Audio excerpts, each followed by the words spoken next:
Làm sao có thể? Các người còn đứng ngẩn ra đó làm gì? Mau lên cùng đi chứ. Từ thiếu, chúng tôi là thương nhân, không biết đánh đấm gì cả. Từ thiếu, lão già này đã cao tuổi rồi, nếu như trẻ lại 20 tuổi, nhất định sẽ trợ lực cho Từ thiếu. Còn bây giờ thì tôi, hai kẻ hèn nhát các người, đến lúc cần giải quyết phiền muộn cho Từ thiếu thì từng người một lại chẳng còn chút bản lĩnh nào. Bớt nói nhảm đi, nếu anh có bản lĩnh thì tự mình làm đi. Nam tử Hán không chấp nhặt với đàn bà. Từ thiếu đã có sắp đặt riêng, không đến lượt tôi can thiệp. Đồ vô dụng, một lũ vô dụng. Thu Nhan, em sao thế? Bệnh cũ lại tái phát rồi. Mỗi lần vận công quá độ đều bị như vậy, thế mà lại đúng vào lúc này. Đáng ghét. Liên Kiều, đưa Thu Nhan ra sau lưng tôi. Chủ nhân, nhưng mà người... Không sao, lũ tạp nham này không làm hại được anh đâu.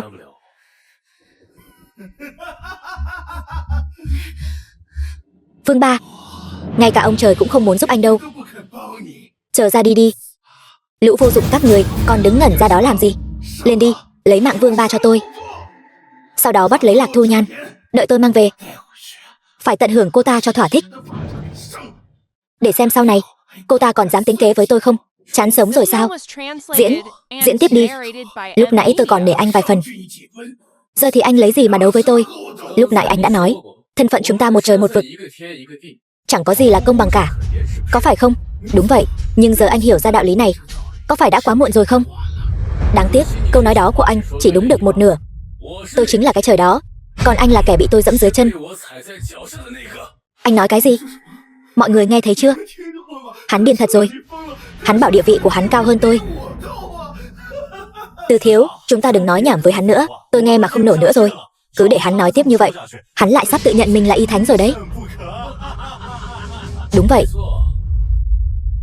tôi chính là y thánh, vương giới Long Điện. Đừng có hốt hoảng như vậy, chẳng phải chỉ là một chiếc nhẫn thôi sao? Không, tôi không nhìn nhầm đâu, chiếc nhẫn này không phải loại bình thường. Đây chắc chắn là vương giới Long Điện. Thật biết khoác lác. Vương giới Long Điện, nhìn khắp cả Hoa Hạ cũng chỉ có một chiếc, ngay cả tôi cũng chỉ nghe danh, chưa từng được tận mắt chứng kiến. Anh là thứ ruồi nhặng nhỏ bé, lũ chuột cống trong rãnh nước cũng xứng sao? Anh đào đâu ra thứ đó vậy? Đồ rác rưởi mua ngoài vỉa hè, dám giả mạo vương giới. Chỉ riêng mấy câu nói bôi nhọ vương giới của anh cũng đủ để nhận hình phạt lấy lưỡi rồi. Tôi thấy anh đã rơi vào bước đường cùng rồi, nên mới bịa đặt ra lời nói dối hù dọa người khác này, muốn kéo dài thời gian, tìm cơ hội bỏ trốn chứ gì. Tôi nói cho anh biết, đừng hòng. Từ lúc anh bước vào cái cửa này thì chỉ có một kết cục duy nhất, đó là bị khiêng ra ngoài từng mảnh. Nếu đã như vậy, Long Điện tập kết.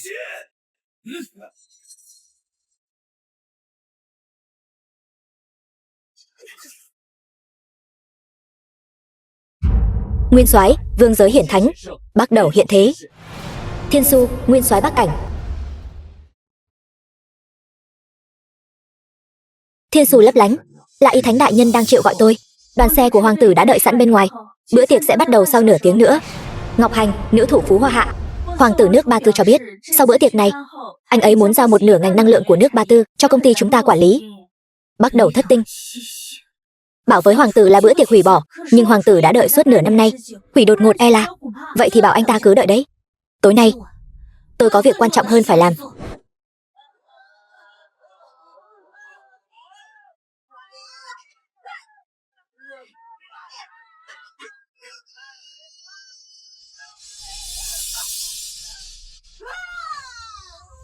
Người chiến thắng, Giao Quang. Giao Quang, thiên tài võ thuật Giao Quang.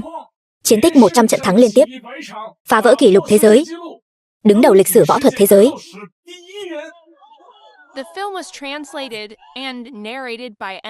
Thất tinh treo trên đỉnh trời phương Bắc, vạn ma tịch diệt, là sự triệu hồi của Long Điện. Còn ai không phục nữa không? Tất cả cùng lên đi. Đến đây, Tôi đang vội. Mau chuẩn bị chiến cơ, theo tôi đi bái kiến y thánh. Một sao hiện, binh đao ngừng. Thất tinh long điện, thiên su lĩnh mạnh. Hai sao hiện, nghịch tặc diệt. Thất tinh long điện, ngọc hành lĩnh mạnh. Ba sao hiện, tứ hải động. Thất tinh long điện, giao quang lĩnh mạnh. Bốn sao hiện, bát phương kiếp, thiên quyền lĩnh mạnh.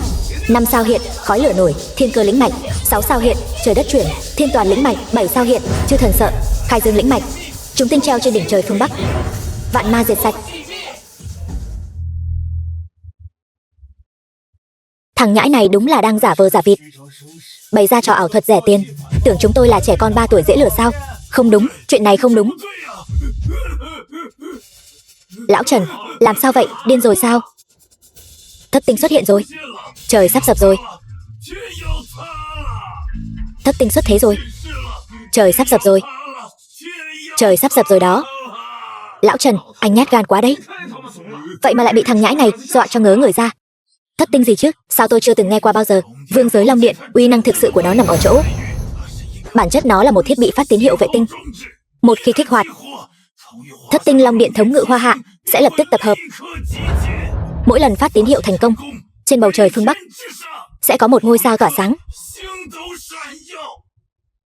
Thất tinh long điện này tôi đã từng nghe qua, đó là 7 vị trấn thủ mạnh nhất kinh đô Hoa Hạ, chỉ chịu sự quản lý của chủ nhân long điện. Thế nhưng hàng trăm năm nay chưa từng thấy cảnh tượng thất tinh hội tụ. Một sao hiện, binh đao ngừng. Hai sao hiện, nghịch tặc diệt. Ba sao hiện, tứ hải động. Bốn sao hiện, bát phương kiếp. Năm sao hiện, khói lửa nổi. Sáu sao hiện, trời đất chuyển. Bảy sao hiện, chư thần sợ. Nay thất tinh đều xuất hiện. Đây là biểu tượng của thiên uy đang thịnh nộ. Xong đời rồi, chúng ta xong đời thật rồi. Y thánh ở trên cao, tiểu nhân mạo phạm thiên uy, tội không thể tha. Bây giờ quy phục tuy đã muộn, nhưng vẫn còn biết thức thời. Hơn đám người đi ngược lại đạo lý này. Lão Trần, anh dập đầu làm cái gì thế? Nếu hắn là y thánh, thì tôi chính là tổ tông của y thánh. Chỉ bằng câu nói đại nghịch bất đạo này của anh, nhà họ Lý của các người đáng bị tru di cửu tộc. Tôi khinh. Chỉ anh mà cũng muốn tru di cửu tộc nhà họ Lý sao? Tôi thấy phải là tôi diệt sạch cả nhà các người mới đúng chứ. Dẫu sao sổ hộ khẩu của các người cũng chỉ có một trang. Tôi ra tay cực kỳ gọn lẹ. Quản gia, có mặt. Anh đi điều tra xem. Hiện tại trên bầu trời phía Bắc, thất tinh đang treo cao. Vừa rồi tôi đã lén quan sát. Hôm nay tròm Bắc đầu quả thực có dị tượng, quá mức rực rỡ. Tại sao lại như vậy? Từ thiếu, không cần hoảng sợ. Đây chỉ là hiện tượng tự nhiên mà thôi. Tôi hiểu rồi. Mọi người đừng hoảng. Tên Vương Ba này là một kẻ lừa đảo. Tôi cuối cùng đã hiểu tại sao hắn cứ trì hoãn thời gian. Thật ra hắn đang đợi thời khắc thất tinh tỏa sáng. Từ thiếu, ý của anh là sao? Bây giờ là thời đại thông tin, dự báo thời tiết chuẩn xác lắm. Tên nhãi này chắc chắn đã biết trước hôm nay sẽ xuất hiện thời khắc thất tinh tỏa sáng, cho nên mới liên tục trì hoãn thời gian, để lấy cớ này mà dọa nạt mọi người. Lời nói dối đã bị vạch trần rồi. Vương Ba, anh giả mạo vương giới, mạo danh y thánh, vượt quá bổn phận phạm thượng, mạo phạm thế gia. Anh còn lạm sát người vô tội, chống lại sự thẩm phán. Từng tội danh một đều đủ để kết án tử hình anh. Đáng tiếc anh chỉ có một mạng. Nếu không tôi nhất định sẽ khiến anh nếm trải 10 loại đại hình. Người đâu, bắt lấy Vương Ba cho tôi. Phế tay chân, lấy ra lấy gân, xử trảm thị chúng. Tôi muốn cho chúng biết kết cục khi đối đầu với nhà họ Từ của tôi. Nhà họ Từ các người gan to bằng trời.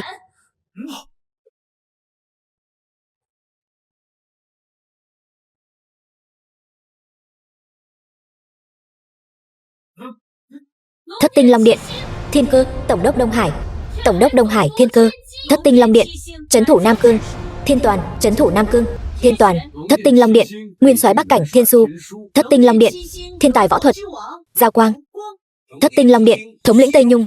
Thiên quyền, thống lĩnh Tây Nhung. Thiên quyền. Thất tinh long điện, Dược Vương cốc chủ Khai Dương. Dược Vương cốc chủ Khai Dương. Thất tinh long điện, thủ phú Hoa Hạ Ngọc Hành. Thất tinh long điện cùng bái thần chủ, tham kiến y thánh Vương Ba. Đứng lên đi. Vương Ba này thực sự là y thánh, chủ nhân của Long Điện. Điều này sao có thể chứ? Hắn chẳng phải là con nuôi nhà họ Lạc sao? Hắn chẳng phải là kẻ mồ côi sao? Thất tinh tụ hội sao có thể là giả được? Chúng ta bị tên nhãi con nhà họ Từ này hại thảm rồi. Vậy bây giờ nhận thua còn kịp không? Không kịp nữa rồi. Thiên uy giận dữ, thiên phạt cuồn cuộn ập tới. Vừa nãy tất cả chúng ta đều đã ký tên vào cuộn trục chu ta. Hình phạt vì tội vượt quá bổn phận đã được đóng đinh lên bảng. Mạng của chúng ta không giữ nổi nữa rồi. Chỉ mong Y Thánh đại nhân có thể nương tay, đừng trút giận lên người nhà của chúng ta là được. Không thể nào, anh nhất định không phải là Y Thánh. Nếu anh là Y Thánh, sao có thể cam chịu ở nhà họ Lạc nhiều năm như vậy, là một đứa con nuôi tầm thường? Khi tôi mới chào đời không lâu, cha tôi đã vì nước hy sinh. Trước lúc lâm chung đã giao phó tôi cho Võ Thánh. Võ Thánh nuôi nấng tôi khôn lớn, thay tôi bảo vệ vương giới nhiều năm. Thế nhưng khi tôi vừa sắp đến ngày đăng cơ kế vị, nhà họ Từ ở Vân Kinh đã tập hợp đám tiểu nhân phát động tập kích. Võ Thánh vì muốn bảo vệ tôi đã chiến đấu đến ra đi. Bản thân tôi cũng trọng thương, bị chúng ném vào vô gian luyện ngục. Đây vốn dĩ là sự thật không thể chối cãi. Vậy mà các người dù đối mặt với sự thật vẫn cứ đứng về phía kẻ có quyền có thế.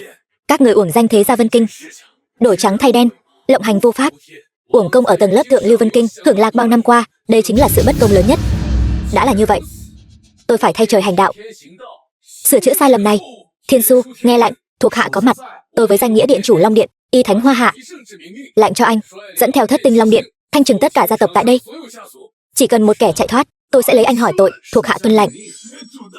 Điện chủ đại nhân, điện chủ đại nhân khai ân. Anh còn lời chăn chối nào không?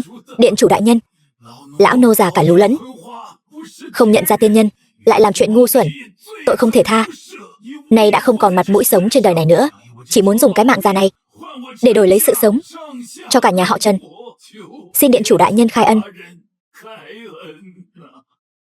Nhà họ Trần ai phẩm hạnh đoan chính, hành vi trong sạch, có thể giữ lại tính mạng. Tạ ơn điện chủ đại nhân khai ân.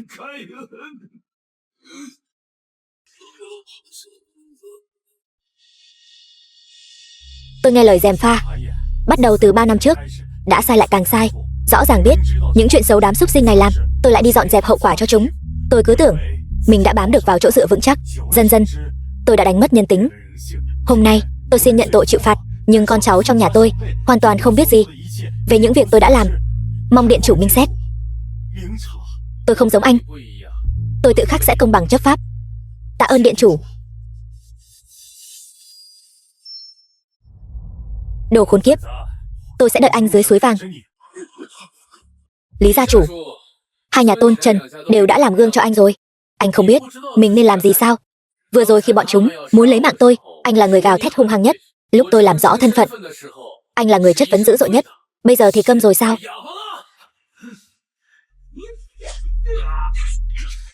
Lý gia chủ ra đi không hối cải, cả nhà không được tha. Nhà họ Tống ở Vân Kinh nguyện nhận tội chịu phạt, mong điện chủ nương tay tha mạng cho người nhà tôi. Nhà chúng ta xin chịu tội. Chuyện 3 năm trước, tôi nguyện khai báo tất cả những việc xấu nhà họ Từ làm trong 3 năm qua. Trong tay tôi cũng có bằng chứng, xin điện chủ nương tay cho. Nhà họ Dương nguyện dốc hết tài sản, chỉ xin được chuộc tội. Xin điện chủ tha mạng, chúng tôi xin nhận tội. Từ Hạo, đến lượt anh rồi. Anh không thể lấy mạng tôi, anh càng không thể hủy diệt nhà họ Từ. Đó là gia tộc lớn nhất Vân Kinh. Sau khi nhà họ Từ sụp đổ, kinh tế Vân Kinh chắc chắn sẽ sụp đổ. Cha tôi sẽ không tha cho anh đâu. Tôi lại rất muốn biết cha anh sẽ không tha cho tôi thế nào đây. Tôi là con trai độc nhất của nhà họ Từ. Nếu cha biết tôi bị anh lấy mạng, ông ấy nhất định sẽ dốc toàn lực để báo thù. Đến lúc đó, với tiềm lực của nhà họ Từ, thiên hạ tất sẽ đại loạn. Anh không thể lấy mạng tôi. Vậy lúc anh xuống địa ngục, phiền anh nhắn giúp tôi một câu với cha anh, bảo ông ta hãy đầu thai vào súc sinh đạo mà thu tâm hối cải. Ông ấy, cha tôi đã Thất Tinh Long Điện tiễn hắn đi gặp cha hắn. Không được. Chủ nhân, không đưa cô Lạc về nhà sao? Không cần nữa, Thu Nhan hiện giờ rất yếu, về nhà e rằng sẽ bị người ta hãm hại. Đợi mọi việc kết thúc, tôi muốn để cô ấy đường hoàng trở lại, tiếp quản lại vị trí gia chủ nhà họ Lạc. Rõ. Chuyện về yến tiệc Đằng Long tiến triển thế nào rồi? Theo sự sắp xếp của chủ nhân, tin tức đã được gửi đi. Nhà họ Từ đã diệt vong, những kẻ nghi vấn khác đều đã bị tiêu diệt sạch sẽ. Thẩm Long, con trai duy nhất của nhà họ Thẩm, nhà họ Từ bị diệt, thiên tượng dị thường, 3 ngày sau, Lạc Minh Ngọc, trưởng nữ của Võ Thánh, y thánh giá Lâm Vân Kinh, tổ chức yến tiệc Đằng Long. Thẩm Trường Châu, gia chủ nhà họ Thẩm, bảo rằng 3 chuyện này không liên quan đến nhau, quỷ cũng không tin. Hoảng loạn cái gì? Càng hỗn loạn thì càng có cơ hội. Nhà họ Từ này đè đầu cưỡi cổ chúng ta bấy nhiêu năm nay, bây giờ chỉ trong một đêm đã diệt vong hoàn toàn. Đây chính là cơ hội tốt để hai nhà chúng ta liên thủ, cùng nhau leo lên đỉnh cao. Dù sao đi nữa, yến tiệc Đằng Long lần này nhất định phải bám lấy cái chân của y thánh. Không sai, tôi chỉ cho cô một con đường sáng. Yến tiệc Đằng Long lần này do chính thị trưởng Lưu Tiếu Thiên trực tiếp giám sát. Cô có thể bảo ông ta đến bệnh viện Thái Khang thuộc tập đoàn Lạc Thị của cô để điều tra. Đến lúc đó, ông ta nhất định sẽ trước mặt y thánh nói tốt cho cô. Bệnh viện Thái Khang gần đây luôn có hiện tượng ma quái, không được tốt cho lắm. Chuyện thần quỷ này chỉ là hư vô mờ mịt. Chúng ta cần làm việc lớn, đừng để tâm đến mấy chuyện này. Đây đúng là một cơ hội. Tôi sẽ cân nhắc kỹ lưỡng. Tốt.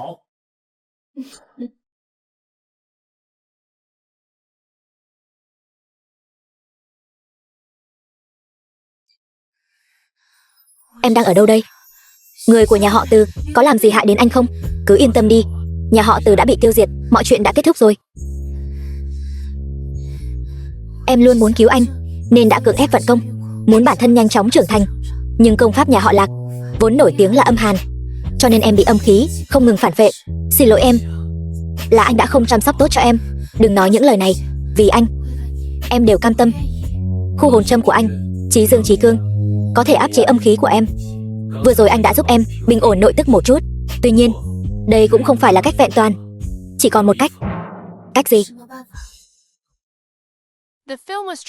Chuyện này nói ra, e là em khó lòng chấp nhận.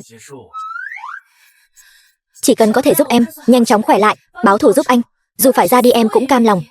Cách gì? Anh nói cho em biết. Âm dương điều hòa. Âm dương điều hòa sao? Ý của anh là phải làm chuyện đó với em? Không phải. Chuyện này không vội nhất thời. Hơn nữa vết thương của em, nếu từ từ chữa trị, cũng sẽ khỏi hẳn thôi. Anh và em vốn đã là vợ chồng, thân xác của em cũng sớm nên trao cho anh.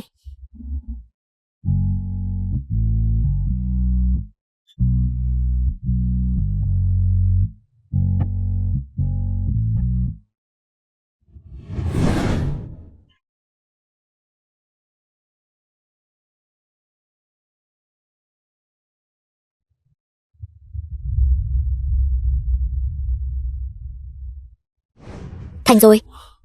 Khu hồn châm Chí Cương Chí Dương, công pháp nhà họ Lạc Chí Âm Chí Nhu, hai thứ vừa vặn điều hòa. Này công pháp của tôi đã đại thành, không còn bị giới hạn bởi tam châm nữa. Nhà họ Thẩm đến một người, tôi lấy mạng một người, đến hai người tôi lấy mạng cả đôi. Ai? Đây là oan hồn sao?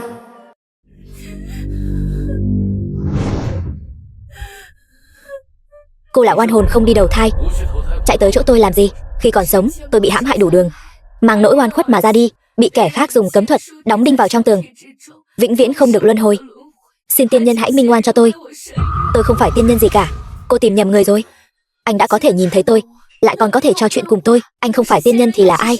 Tôi đã bị nhốt ở đây suốt 2 năm ròng, sắp sửa hồn phi phách tán rồi. Xin tiên nhân hãy cứu tôi. Tôi thậm chí còn không biết thi thể của cô ở đâu, ra đi như thế nào. Làm sao tôi cứu cô? Thi thể của tôi ở rất gần đây. Anh chỉ cần chú ý tiêu đề tin tức ngày mai, nhìn là biết ngay chúng ta có kẻ thù chung. Xin tiên nhân hãy cứu tôi.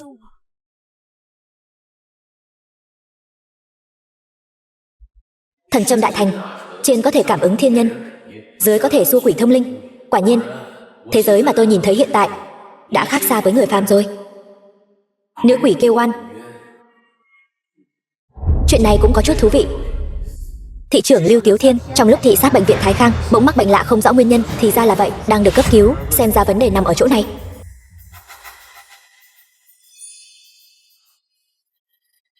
Tỉnh rồi sao? Đang xem gì thế? Bệnh viện Thái Khang. Đây chẳng phải là bệnh viện Thái Khang nhà em sao? Sao lại thế này? Hiện tại chính là thời cơ tốt để em giành lại quyền kiểm soát nhà họ Lạc. Tối nay chúng ta sẽ tới bệnh viện một chuyến. Lưu Tiếu Thiên, thị trưởng Vân Kinh. Hoàng Dương, thư ký của thị trưởng. Cô đang tổ chức lễ truy điệu đấy sao? Mau nghĩ cách đi. Tất cả các chuyên gia đều đã khám qua rồi, căn bản không tìm ra nguyên nhân gây bệnh. Đồ vô dụng, nếu thị trưởng có mệnh hệ gì, tôi muốn cả nhà họ Lạc phải chôn cùng. Thẩm thiếu, anh tới rồi. Nhà họ Thẩm và nhà họ Lạc vốn cùng chung chí hướng, nhà họ Lạc gặp nạn, sao nhà họ Thẩm tôi có thể khoanh tay đứng nhìn? Chỉ cần vượt qua kiếp nạn này, từ nay về sau nhà họ Lạc tôi tất sẽ lấy nhà họ Thẩm làm đầu. Tại yến tiệc Đằng Long cũng sẽ không thiếu những lời tốt đẹp cho nhà họ Thẩm. Hoàng tiên sinh yên tâm, tôi đã đặc biệt mời những danh y hàng đầu thế giới tới khám bệnh cho thị trưởng. Mạch Khắc, chủ nhân giải Nobel. Mạch Khắc, bác sĩ nước Tây, khách quý của tổng thống nước Tây. Tân Tại Hách, bác sĩ Cao Ly, đệ nhất y đạo Cao Ly, thủ pháp châm cứu vang danh thiên hạ. Xuyên khẩu, âm dương sư của Phủ Tăng, đạo y Phủ Tăng, hậu nhân của đại âm dương sư. Không ngờ hoa hạ rộng lớn của chúng ta lại không có lấy một người tài, phải dựa vào người nước ngoài cứu chữa. Em vẫn như trước đây, cái gì cũng không sợ, chỉ sợ ma quỷ thôi. Anh bớt giễu cợt em đi. Bệnh viện này từ khi nào lại trở nên quỷ dị như vậy? Đây là nơi ngũ sát tụ âm, không khí quỷ dị cũng là chuyện bình thường. Hành lang chật hẹp, âm thanh truyền đi không thông suốt, phản xạ khuếch tán khắp nơi. Đây là huyền âm sát. Em xem những bức tranh trên tường này, chính là có người cố ý đặt vào đó, hình thành nên sắc tướng sát. Sát khí này sẽ khiến lòng người bồn chồn, sợ hãi bất an.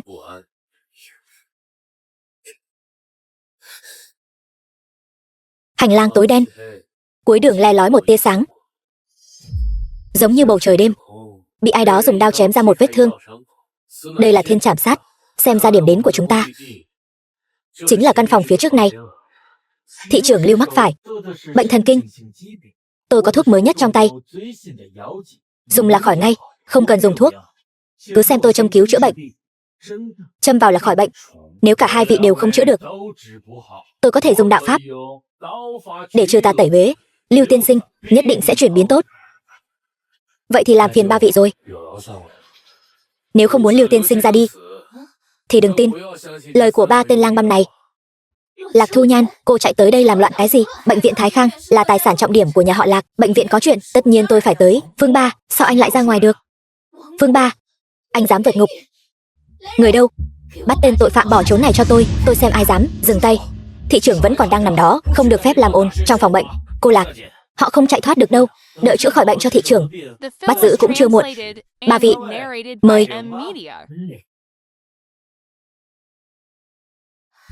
Đây là công nghệ đỉnh cao của nước Tây. Trước mặt nó, trung y chẳng là cái gì cả.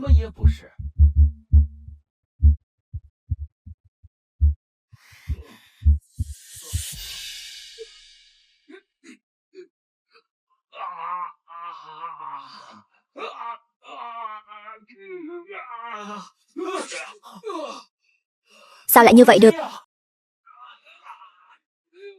Lang băm ngoại quốc dám hại thị trưởng Vân Kinh của tôi lấy mạng anh. Tây y chỉ thấy phần ngoài, chẳng thấy được căn nguyên. Chữa bệnh nhẹ thì được, muốn chữa bệnh nặng chỉ có thể là trung y. Vị tiên sinh này nói đúng lắm. Chỉ là trung y này bắt nguồn từ Cao Ly chúng tôi. Hoa hạ các người chỉ là học được chút ít cơ bản mà thôi. Mọi người đừng vội, hãy xem tôi thi châm. Hoàng tiên sinh.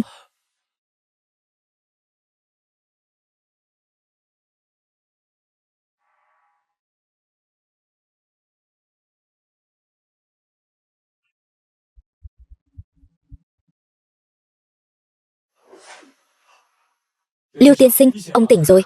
Mọi người thấy chưa? Cao Ly chúng tôi mới là chính thống của trung y. Tôi lấy mạng anh.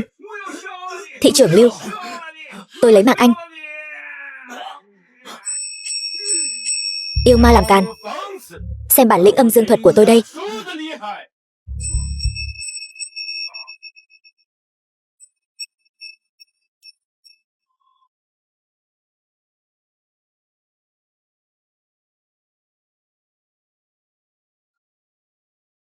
Yêu ma đã trừ. Lưu tiên sinh không sao rồi. Xuyên khẩu tiên sinh không hổ danh là đệ nhất châu Á, thật khiến hoàng mẫu tôi mở mang tầm mắt. Đúng vậy, đại sư quả thực là thần tiên sống. Âm dương thuật của nước tôi là chính thống của đạo môn, không phải người Hoa hạ các người có thể so sánh được. Xiếc giang hồ, vọng xưng chính thống. Anh là thứ gì?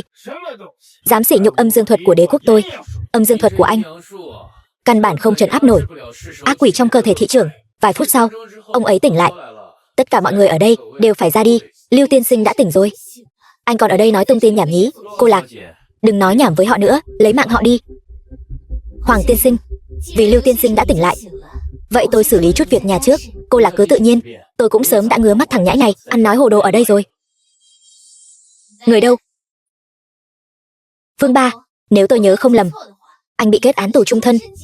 Bây giờ chỉ mới 3 năm ngắn ngủi, anh đã ngang nhiên xuất hiện, đến đây ăn nói sằng bậy. Anh quả thực tội không thể tha. Còn cô nữa, Lạc Thu Nhan, cô lại cùng với kẻ này ở bên nhau. Cô đã quên cha đã ra đi như thế nào rồi sao? Mối thù của cha tôi luôn ghi lòng tạc dạ, nhưng kẻ đáng ra đi không phải Vương Ba.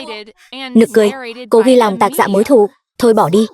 Một kẻ công khai bao che, kẻ thù lấy mạng cha, kẻ vong ân bội nghĩa ăn cháo đá bát. Nhà họ Lạc sao có thể dung thứ cho cô? Di ngôn lúc lâm chung của cha, quyền hành nhà họ Lạc hai người cùng nắm. Nhà họ Lạc này có dung thứ được tôi hay không, còn chưa đến lượt cô quyết định. Lạc Thu Nhan, cô quả thực ngây thơ đến đáng yêu. Di ngôn trước khi cha lâm chung khiến cô cảm thấy cô có thể đứng ngang hàng với tôi sao? Cô tỉnh táo lại đi. Tốt nhất cô nên biết rõ, những năm gần đây, ai mới là người thực sự nắm quyền ở nhà họ Lạc. Người chị này của em quả thực không giống hậu duệ của chú Lạc chút nào, mà lại giống người nhà họ Từ hơn. Ban đầu thì nói năng đường hoàng, một chàng lý lẽ, thấy bản thân không chiếm được lý lẽ, liền giở mặt ngay. Giao nhà họ Lạc vào tay cô ta, thật sự khá nguy hiểm đấy. Vương Ba, tên xúc sinh tội không thể tha này, vẫn còn ở đây hỗn xược được sao? Được rồi, cãi nhau cái gì? Tôi có cách khiến tên nhóc này phải tâm phục khẩu phục, ra đi một cách minh bạch. Thẩm thiếu, có gì chỉ giáo, tôi nhìn ra rồi. Tên nhóc này sở dĩ dám đến đây, mục đích chẳng qua chỉ có một, đó là muốn thử vận may, bắt mối với thị trưởng Lưu Tiếu Thiên, để minh oan cho chính mình. Nực cười, một kẻ đào tẩu dựa vào cái gì mà để thị trưởng minh oan cho hắn? Đúng là mơ mộng hão huyền. Nhưng đây là cơ hội duy nhất của hắn. Theo tôi được biết, tên nhóc này có biết chút y thuật. Hắn muốn nhân lúc thị trưởng bệnh tình nguy kịch mà ra tay cứu giúp, để thị trưởng nợ hắn một ân tình. Đáng tiếc, hắn không ngờ rằng tôi đã triệu tập danh y thế giới để hội trần cho thị trưởng Lưu. Đây cũng là lý do vì sao hắn vừa rồi lại chó cùng dứt dậu, buông lời cuồng vọng. Hóa ra là vậy, giờ thì tôi hiểu rồi. Bảo sao hắn lại to gan như thế, dám nghi ngờ đại âm dương thuật của Phủ Tăng. Tuy nhiên, lời hắn đã nói ra rồi thì phải trả giá. Vương Ba, tôi đánh cược với anh một trận. Anh có dám không? Cược cái gì nào? Chẳng phải anh nói bệnh của thị trưởng vài phút nữa sẽ chuyển biến xấu sao? Vậy tôi cho anh thời gian 5 phút, xem rốt cuộc có phải đúng như lời anh nói hay không. Nếu tôi thắng, anh phải tự kết liễu tạ tội. Anh thắng, tôi sẽ nhân danh nhà họ Thẩm làm chủ, tuyên bố anh vô tội. Cược thì cược, nhưng không công bằng. Không công bằng ở đâu? Anh thắng, đòi mạng tôi thắng, lẽ ra phải đòi mạng anh mới đúng. Tên nhóc con này đừng có được đằng chân lên đằng đầu. Anh vốn dĩ là kẻ đáng ra đi. Thẩm tiên sinh làm vậy chỉ là đang cho anh cơ hội thôi. Cho tôi cơ hội. Xem ra cô không tin vào y thuật của vị tiên sinh họ Xuyên Khẩu đứng sau cô rồi.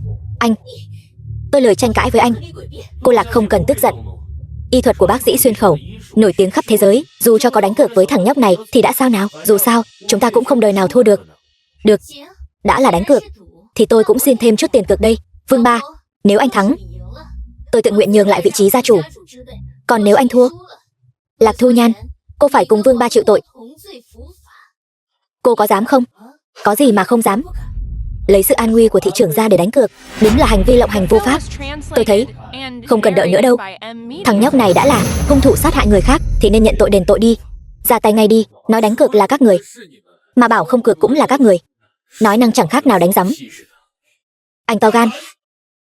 Thư ký Hoàng, bình tĩnh chớ nóng. Vẫn còn 1 phút nữa, để hắn sống thêm 1 phút cũng chẳng sao. 1 phút chờ đợi này hoàn toàn vô nghĩa.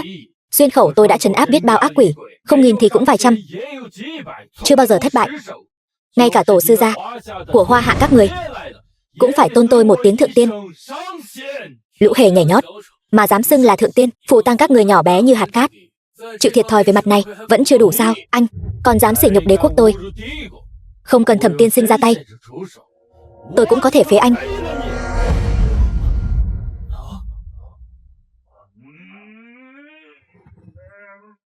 Yêu ma to gan, còn dám tác oai tác quái. Yêu ma to gan.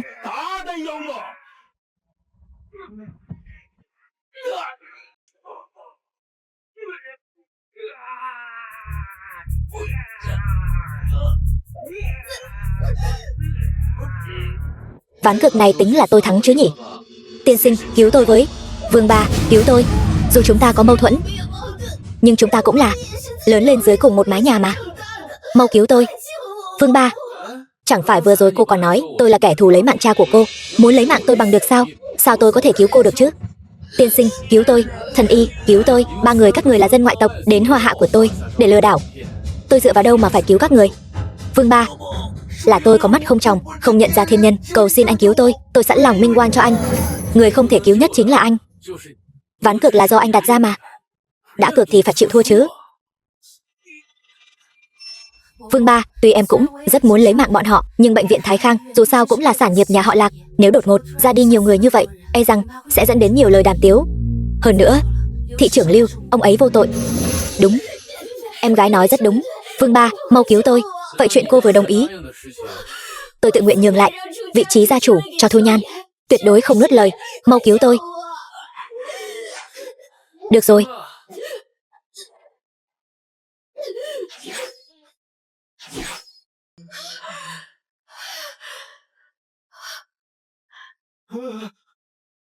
Tiên sinh, vừa rồi thứ đó đúng là quỷ thật sao? Anh bị mù sao? Anh đã dùng khu hồn châm. Châm pháp này đã thành công rồi. Thật sự thần kỳ đến vậy sao? Khu hồn châm có thể cải tử hoàn sinh, cũng có thể hàng yêu trừ ma. Nếu không thì cô nghĩ tôi làm sao cứu được cái đám ngu si như các người, chân nhân bất lộ tướng. Không ngờ anh tuổi còn trẻ mà quả thực là cao nhân. Xin tiên sinh hãy nhận tôi làm đồ đệ, truyền cho tôi thần châm. Kể từ hôm nay, tôi sẽ cởi bỏ âu phục, chỉ mặc trường sam, từ bỏ tây y, chỉ học trung y. Tôi nguyện tuyên dương với tất cả người Cao Ly, trung y truyền thống chân chính đều ở Hoa Hạ. Tôi nguyện từ bỏ quốc tịch phủ tang, ở lại Hoa Hạ chuyên tâm hành y tu đạo, tuyệt không quay về nước nữa. Cầu xin tiên sinh thu nhận chúng ta làm đồ đệ, truyền cho chúng ta thần châm. Người nước Tây chỉ theo đuổi vật chất bên ngoài, không tu dưỡng bản thân, chỉ biết tiền bạc và quyền lực, không có tâm cứu nhân độ thế. Khu hồn châm đó các người không học được đâu. Người Cao Ly từ xưa đến nay luôn bắt chước Hoa Hạ, tưởng rằng học được chút cơ bản là có thể vọng xưng chính thống, dạy cho các người. Tôi sợ làm nhục tổ tông. Còn về bọn phù tang các người, hàng trăm năm nay vẫn luôn dòm ngó Hoa Hạ, làm ra biết bao nhiêu chuyện cầm thú không bằng. Chúng ta là kẻ thù, không phải bạn bè. Anh nghĩ anh có tư cách gì để tôi dạy anh? Hoa Hạ nhân tài lớp lớp, có biết bao nhiêu kỳ nhân dị sĩ không dạy. Tôi dựa vào cái gì mà phải truyền cho những người ngoại tộc như các người?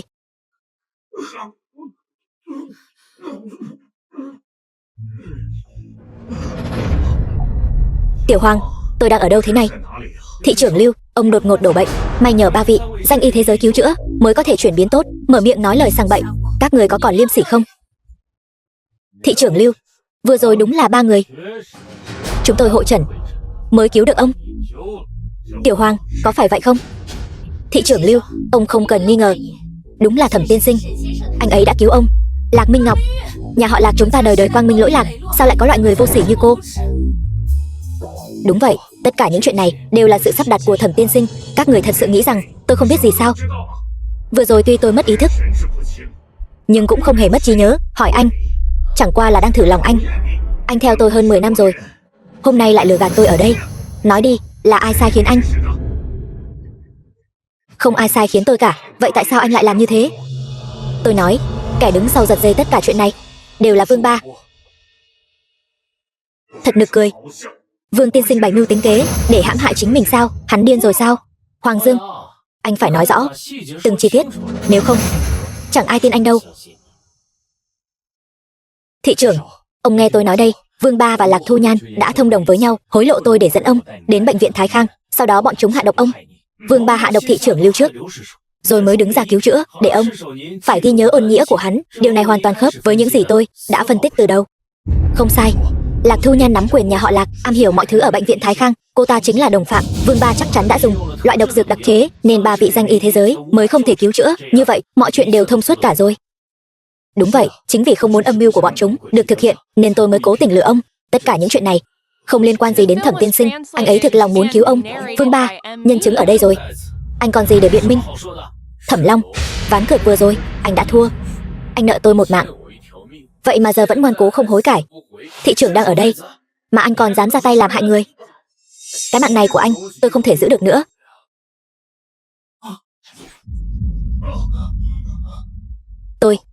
Tôi nói dối. Tất cả đều là Thẩm Long làm. Hoàng Dương, anh điên rồi. Đang nói nhảm cái gì thế? Cút ngay. Tất cả đều là do Thẩm Long làm. Thẩm Long bắt cóc gia đình tôi, rồi ép tôi đưa ông đến bệnh viện Thái Khang. Thị trưởng, ông bị ác quỷ ám nên mới nhiễm bệnh. Thẩm Long ra tay cứu giúp, không chỉ để chèn ép nhà họ Lạc, mà còn muốn ông nợ hắn một ân huệ lớn. Thị trưởng, ông đừng nghe hắn nói bậy. Là hắn, chắc chắn là hắn đã dùng yêu thuật điều khiển Hoàng Dương vu khống tôi. Khu hồn châm đánh thẳng vào thần hồn. Kẻ trúng châm này chỉ nói lời thật, tuyệt đối không có nửa lời dối trá. Lời nói từ một phía, mọi người dựa vào đâu mà tin anh? Anh nói tôi hạ độc thị trưởng, anh có bằng chứng gì không? Có, bằng chứng nằm ngay trong căn phòng này. Anh nói bậy. Thị trưởng, tên này điên rồi. Xin ông hãy nhanh chóng đuổi hắn ra ngoài. Lúc nãy tôi không chắc chắn lắm, nhưng giờ tôi vô cùng chắc chắn. Thẩm Long, con ác quỷ ám trên người thị trưởng, hình như là nhắm vào anh đấy. Anh nói bậy. Vừa rồi, gương mặt quỷ đó hình như xông về phía Thẩm tiên sinh. Hình như đúng là xông về phía hắn thật. Oán khí của vong hồn đó rất lớn. Chẳng lẽ là kẻ thù của Thẩm tiên sinh? Nói bậy. Câm miệng. Tất cả câm miệng cho tôi. Nếu đã như vậy, các vị, xin hãy nhìn xem.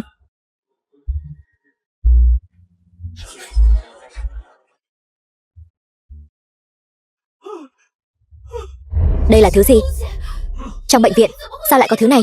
Đây chính là nguyên nhân khiến bệnh viện Thái Khang bị quỷ ám. Thẩm Long, anh có nhận ra vật này không? Sao tôi có thể nhận ra chứ? Thứ này, khu hồn châm, có thể thông với cõi u minh. Nếu anh không thừa nhận, tôi có thể giúp anh mời khổ chủ ra ngoài để các người đối chất trực tiếp.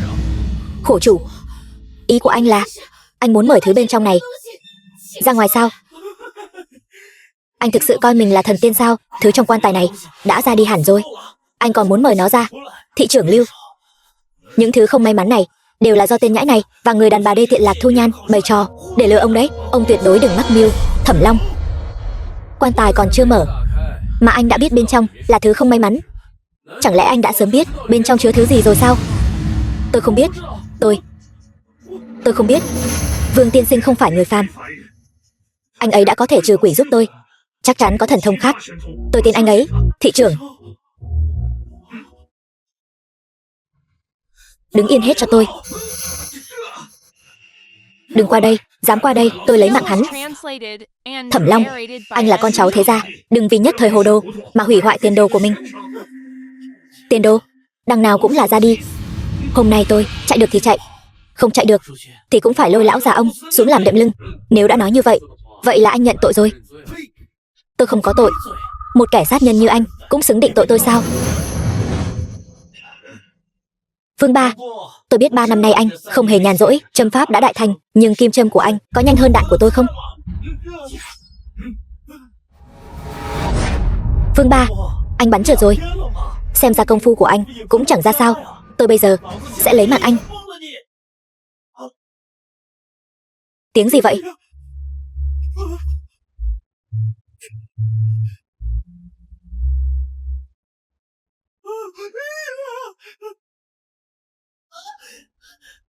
Đừng qua đây. Thẩm Long, đồ xúc sinh nhà anh, trả mạng lại cho tôi. Tôi không quen biết cô. Đừng tìm tôi nữa, không phải tôi. Chính anh đã làm nhục tôi, lại còn dựa vào gia thế địa vị, tiêu hủy chứng cứ, che đậy tất cả. Là anh, và lúc tôi đang mang thai, đã tàn nhẫn diệt khẩu tôi, một xác hai mạng. Là anh đã phong ấn tôi vào trong quan tài, khiến tôi trở thành mắt trận từ mẫu huyết sát, vĩnh viễn không được siêu sinh. Tâm địa anh thật độc ác. Đồ xúc sinh, không bằng loài cầm thú này. Anh không được ra đi tử tế đâu. Cái gì là trận tử mẫu huyết sát? Bị ra đi tươi sống, người ra đi thảm oán khí sâu nặng, xung quanh sẽ hình thành nơi đại hung. Đây chính là trận tử mẫu huyết sát. Xem ra nhà họ Thẩm vì muốn đối phó với nhà họ Lạc các người đã bỏ ra không ít vốn liếng. Thẩm Long, anh quả thực mất hết nhân tính. Còn chuyện gì mà anh không làm ra được nữa? Tôi sai rồi. Đừng bắt tôi. Tôi sai rồi mà.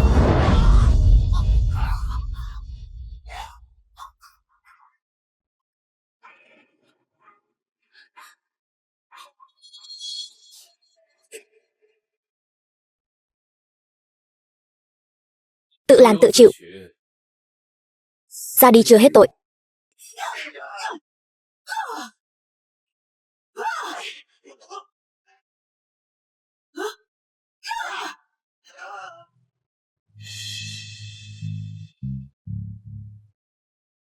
Lại tới một đám chán sống.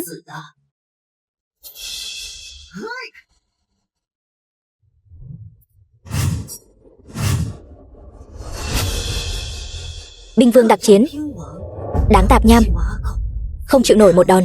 Thật không đã tay. Bác sĩ, mở cửa mau. Bác sĩ, mở cửa. Bác sĩ, cứu chúng tôi với. Chúng tôi bị phục kích. Các người là lính đánh thuê của Thế gia Vân Kinh, phải không? Chúng tôi là binh vương của nhà họ Thẩm. Cứu anh em của tôi. Chúng tôi có nhiều tiền. Xin lỗi nhé. Dược vương cốc chủ, khai dương có lạnh. Kể từ hôm nay, trên lãnh thổ Hoa Hạ, tất cả ngành y tế không được phục vụ cho thành viên và những người liên quan đến Thế gia Vân Kinh. Tôi khuyên các người đây nên giữ lại chút sức lực, tìm chỗ nào đó nằm xuống, phó mặc cho số phận đi, bác sĩ. Bác sĩ ơi. Vương Ba, 10 phút đã trôi qua rồi. Không phải anh nói khiến tất cả chúng tôi phải diệt vong sao? Tại sao bây giờ tôi lại chẳng cảm thấy gì cả? Đây là sự tĩnh lặng trước khi cơn bão ập đến. Mau gọi người cho tôi. Nhanh lên, hành động đi chứ. Không xong rồi. Xảy ra chuyện lớn rồi, gia chủ. Chuyện gì mà hốt hoảng như vậy? Hàng chục đặc chiến binh vương mà nhà chúng ta tập hợp đang trên đường đi đã bị những kẻ lạ mặt truy kích, thương vong quá nửa. Đối phương bao nhiêu người? 100 người. Một người? Cái gì? Một người mà tập kích hàng chục đặc chiến binh vương của tôi? Làm sao có thể? Hơn nữa, tất cả bệnh viện ở Vân Kinh đều không chịu tiếp nhận người bị thương của chúng ta. Nói đó là lệnh của Long Điện. Bây giờ số người thương vong vẫn đang tăng lên. Không thể nào, tuyệt đối không thể nào. Không gì là không thể. Đó chỉ mới là bắt đầu thôi. Alo, người của chúng ta khi nào mới đến? Lão gia, anh vẫn nên nhanh chóng quay về một chuyến đi. Công ty bị thế lực lạ mặt nhắm vào, sắp phá sản rồi. Hơn nữa không biết kẻ nào tung tin đồn này ra, người của chúng ta đều bỏ chạy hết rồi. Cái gì? Anh nói cái gì? Cái gì? Anh nói lại lần nữa xem. Tổng giám đốc, toàn bộ sản nghiệp trong thành phố của chúng ta đều bị niêm phong trong vòng 10 phút. Người cũng bị bắt rồi. Công ty giờ chỉ còn là cái vỏ rỗng. Tôi cũng phải chạy thôi. Anh đứng lại đó cho tôi. Xong rồi, tiêu tùng hết rồi. Phải làm sao đây? Minh Ngọc, cô còn cách nào không? Đừng vội. Tiền bối đừng vội. Tôi vẫn còn cách. Nhà họ Lạc chúng ta võ học truyền đời. Trong gia tộc, ai nấy đều là cao thủ luyện võ. Tôi vẫn còn người. Tôi còn có thể gọi thêm người. Nhanh chóng tập hợp nhân lực đến yến tiệc Đằng Long chi viện. Cô là Lạc Minh Ngọc phải không? Là tôi. Đừng nói nhảm, nhanh lên.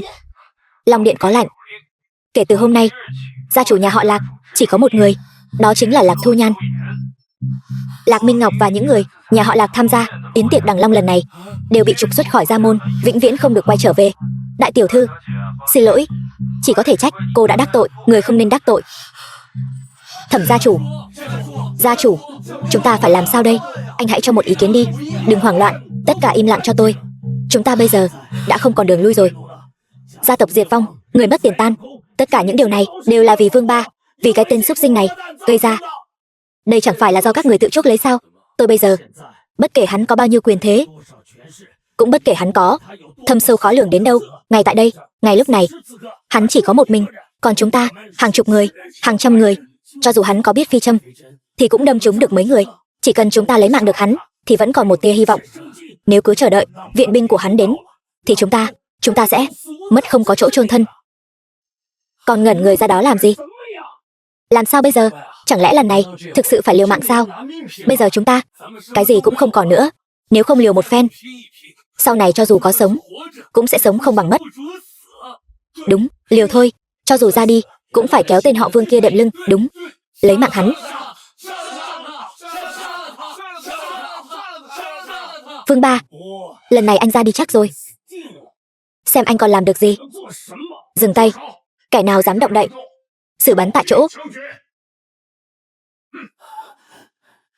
Thị trưởng Lưu, anh đã tới rồi. Ở đây có bạo đồ quấy nhiễu yến tiệc Đằng Long. Chúng tôi đang tìm cách chế phục hắn, giao cho pháp luật xử lý. Vậy sao? Nói như vậy là anh đang công tâm chấp pháp. Đó là điều đương nhiên. Cái tên Vương Ba này là một kẻ vượt ngục lấy mạng người. Chính vì mê hoặc nhị tiểu thư nhà họ Lạc mới có thể nghênh ngang đến hội trường. Vừa rồi, hắn còn buông lời cuồng vọng, nói hắn muốn dùng sức của một mình tiêu diệt toàn bộ thế gia Vân Kinh của chúng ta. Hành vi này của hắn hoàn toàn không coi anh ra gì, cũng không coi chính quyền thành phố ra gì. Đúng vậy thị trưởng Lưu, đây căn bản chính là không coi ông ra gì. Không, chuyện này, nói như vậy, tôi nên cảm ơn anh đã quên mình vì an ninh của Vân Kinh. Thị trưởng Lưu, đủ rồi. Anh thực sự nghĩ rằng tôi chẳng biết gì sao? Tôi hỏi anh, rốt cuộc là kẻ nào khi không hề có chứng cứ đã khép tội cho người vô tội? Là kẻ nào xúi giục các đại gia tộc vây đánh một kẻ thân cô thế cô? Là kẻ nào nói rằng quy tắc của các đại gia tộc chính là luật pháp của Vân Kinh? Quyết định của các đại gia tộc chính là trời của Vân Kinh. Lũ hề nhảy nhót, kẻ vô liêm sỉ. Anh tự coi mình là hoàng đế ngầm rồi sao? Đúng là vô pháp vô thiên. Thị trưởng Lưu, anh hiểu lầm rồi. Tôi hỏi lại anh, nếu người đứng trên đó hôm nay không phải là Vương Ba, mà là một bách tính bình thường, không một kỹ nghệ trong tay, cũng không chút chuẩn bị gì, có phải các người cũng sẽ tùy ý ngược sát, coi mạng người như cỏ rác? Thị trưởng Lưu, anh chính nghĩa, anh thanh cao, nhưng anh đừng quên, kinh tế Vân Kinh này rốt cuộc là ai đang chống đỡ? Anh thực sự muốn vì Vương Ba, một kẻ dưới đáy xã hội này, mà đối đầu với các thế gia Vân Kinh chúng tôi sao? Anh thử nghĩ xem, như vậy có đáng không? Anh đang đe dọa tôi. Chỉ là sự thật thôi. Thân xác và danh tiếng của các người rồi sẽ tan biến, chẳng thể ngăn được dòng sông vạn cổ trôi đi. Không có các người, kinh tế Vân Kinh sẽ không hề lay chuyển. Nói bậy. Lần tiêu diệt các người này, Long Điện chỉ dùng chưa đầy 10% tài sản, huy động chỉ hơn chục người. Các người tự xưng là Liên minh Thế gia Vân Kinh, mà lại dễ dàng sụp đổ đến thế. Anh đang nói gì vậy? Các người chẳng là cái thá gì cả. Không có các người cũng chẳng sao hết. Sau khi các người diệt vong, Long Điện sẽ lập tức tiếp quản toàn bộ sản nghiệp của các người. Chỉ cần khẽ động ngón tay, Vân Kinh sẽ lập tức khôi phục phồn vinh. Những thứ các người từng sở hữu trước đây, ngành công nghiệp đen, quy tắc ngầm, bất công, áp bức, tất cả đều sẽ không còn tồn tại, nằm mơ giữa ban ngày. Anh tưởng anh là ai chứ? Đã nói đến nước này rồi, anh vẫn không dám thừa nhận tôi là ai sao? Tôi, Điện chủ Long Điện, Y Thánh, Vương Ba. Thất tinh Long Điện đã tới.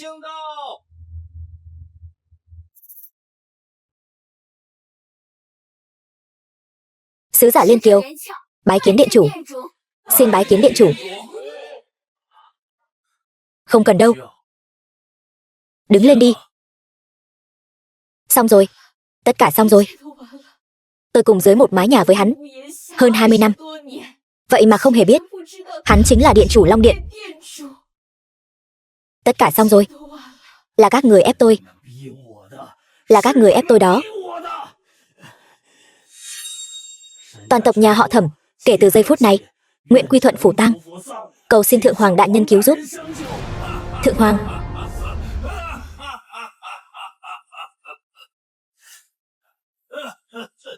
Thượng Hoàng đại nhân, anh đã tới.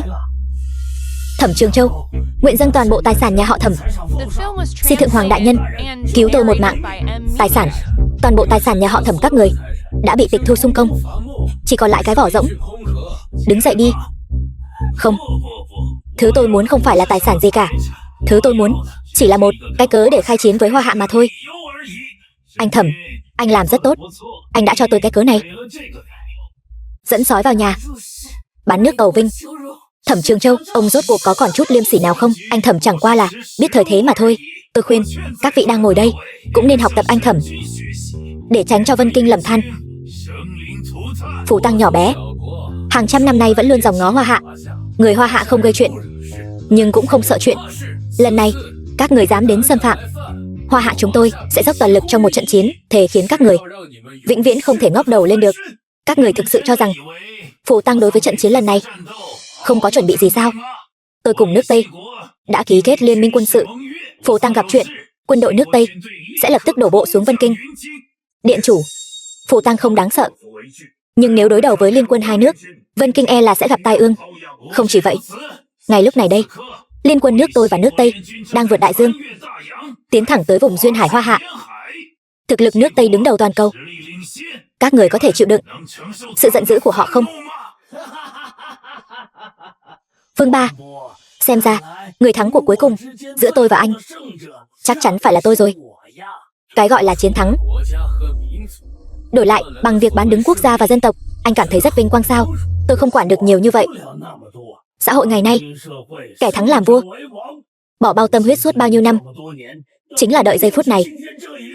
Thẩm Trường Châu, ý của anh là anh đã sớm bán đứng Hoa Hạ, thân thuộc với Phủ Tăng, thì đã sao? Năm đó chính là tôi dùng khu hồn châm cố tình khơi mào mâu thuẫn giữa hai nhà Từ Lạc, mục đích chính là để trừ khử võ thánh Lạc Kiêu Long. Bởi vì chỉ có như vậy, nhà họ Lạc mới suy yếu, Long Điện mới trống rỗng, Phủ Tăng mới có thể thâm nhập vào Hoa Hạ. Nói như vậy, tôi còn phải cảm ơn Lạc Minh Ngọc. Nếu không phải người đàn bà ngốc nghếch này, một lòng chỉ nghĩ đến việc theo đuổi lợi quyền, khiến nhà họ Lạc dần dần suy tàn, có lẽ tôi thật sự không còn cơ hội để ẩn mình đến tận hôm nay, đạt được sự bùng nổ như hiện tại. Không sai, tôi và anh Thẩm phối hợp vô cùng ăn ý. Nếu không nhờ nền tảng tình báo suốt 3 năm qua, thì hôm nay tôi cũng không dám dẫn dắt hạm đội liên minh tấn công Hoa Hạ. Anh Thẩm đã lập công lớn cho đế quốc, đợi đến ngày đại sự thành công, nhất định sẽ trọng thưởng. Đa tạ ân điển của Thượng Hoàng. Lạc Minh Ngọc, cô có muốn nhìn xem cô đang hợp tác với hạng xúc sinh nào không? Cô hãy nhìn lại những gì cô đã làm trong suốt những năm qua. Tôi không biết. Tôi không biết mà. Đáng tiếc, anh đã tính toán mọi nước nhưng lại không tính đến sự tồn tại của tôi. Phải, tôi đã đánh giá thấp anh. Nhưng đã sao nào? 3 năm qua, lượng tình báo tôi chuyển cho Phủ Tăng đủ để hạm đội liên minh tiến thẳng vào trong, thôn tính toàn bộ Hoa Hạ. Cho dù anh có là điện chủ Long Điện thì sao? Long Điện cũng không dám đối đầu với hạm đội liên minh. Hạm đội liên minh, Long Điện có gì phải sợ? Điện chủ, xin hãy hạ lệnh. Long Điện chúng ta với đội ngũ bảo vệ bốn phương sẽ lập tức triệu tập ba quân hải lục không tử chiến cùng hạm đội liên minh. Dù cho có phải phơi thây nơi chiến trường, cũng vạn lần không từ nan. Xin điện chủ hạ lệnh. Tôi nguyện dẫn dắt tất cả danh gia vọng tộc của Hoa Hạ, dốc hết tài sản để hỗ trợ đại quân. Xin điện chủ hạ lệnh. Dược Vương Cốc nguyện dẫn theo y giả thiên hạ, cùng quân đội xuất chinh, chung tay chống giặc ngoại xâm. Xin điện chủ hạ lệnh. Giao Quang nguyện vung thanh kiếm xanh giữa môn quân, lấy thủ cấp của Thượng Hoàng Phủ Tăng. Xin điện chủ hạ lệnh. Liên Kiều nguyện dẫn theo các sứ giả Long Điện chống lại kẻ thù. Xin điện chủ hạ lệnh. Chỉ cần điện chủ ra lệnh một tiếng, chính quyền Vân Kinh, đội vệ binh, quân phòng thủ thành phố, ti tuần bộ lập tức tập kết bảo vệ thành phố, che chở bách tính. Liêu Tiếu Thiên tôi nguyện xả thân này làm tiên phong. Vương Ba, trước đại nạn của đất nước lúc này, không một ai được phép đứng ngoài cuộc. Anh hãy ra lệnh đi. Nhà họ Lạc chúng tôi nguyện chiến đấu đến người cuối cùng. Chúng tôi nguyện chung tay chống giặc ngoại xâm, bảo vệ gia đình và đất nước, thả chiến tử, chứ quyết không quỳ gối cầu sinh. Xin điện chủ hãy hạ lệnh. Tinh thần của các người thật khiến người ta cảm động. Đáng tiếc là chẳng thể thay đổi được gì cả. Các người hãy suy nghĩ cho kỹ đi. Những ân oán tình thù nhất thời quả thực rất nhiệt huyết, nhưng liệu có đáng không? Các người đều là những kẻ có quyền có thế, chứ không phải là đám dân thường thấp cổ bé họng. Các người có thể không màng đến bản thân mình, nhưng các người không nghĩ đến người thân, người yêu và bạn bè của mình sao? Thẩm Trường Châu, anh tưởng người trên thế gian này đều giống như anh sao? Để được sống tạm bợ mà bán rẻ linh hồn sao? Trên đời này luôn có những thứ quan trọng hơn cả tính mạng, đáng để tôi bảo vệ. Đừng nói nhảm nữa, muốn đánh thì đánh đi. Được, cái gọi là hạm đội liên minh kia, hãy chống đỡ được một đợt tên lửa của thiên binh Bắc Cảnh tôi, rồi hãy nói tiếp. Xem ra đám người Hoa Hạ các người quả thực là cứng đầu không chịu khuất phục. Mang người lên cho tôi. Các người không màng đến bản thân, vậy có mang đến đồng bào của mình không? Chúng ta chơi một trò chơi nhé. Cứ mỗi 10 phút tôi sẽ ra lệnh hành quyết một người. Chỉ cần một kẻ trong các người quy thuận Phủ Tăng, tôi sẽ thả một người. Các người thấy sao? Súc sinh, Phủ Tăng vẫn hèn hạ bỉ ổi như bao năm qua. Thời đại nào rồi mà còn dùng bách tính ra làm lá chắn chứ? Các người thấy thế nào? Chiêu này đối với người Hoa Hạ các người là hiệu quả nhất. Tôi bắt đầu tính giờ đây. Điện chủ, xin hãy ra lệnh ngay. Chúng ta không thể nhìn bách tính vô tội mất thảm. Các người chớ có manh động. Tốc độ của các người dù nhanh cũng không nhanh bằng lưỡi đao trong tay đám sát thủ đâu. Các người muốn cứu họ, chỉ có một con đường, đó là quỳ xuống thần phục. Vương Ba, phải làm sao đây? Lẽ nào chúng ta thực sự phải chịu sự khống chế của kẻ khác? Yên tâm, có anh ở đây, sẽ không có bất kỳ người vô tội nào phải mất thảm đâu. Tôi thật sự bái phục anh đấy. Đã đến nước này rồi mà anh vẫn còn cứng miệng. Các người thực sự muốn cùng tên nhãi danh không biết trời cao đất dày này chịu ra đi chung sao? Tôi cho các người một cơ hội cuối cùng. Bất kể ai có mặt ở đây hôm nay, chỉ cần lấy mạng được Vương Ba, tôi sẽ bảo toàn tính mạng cho kẻ đó. Bằng không, Thượng Hoàng giáng tội. Các người biết hậu quả là gì rồi đấy.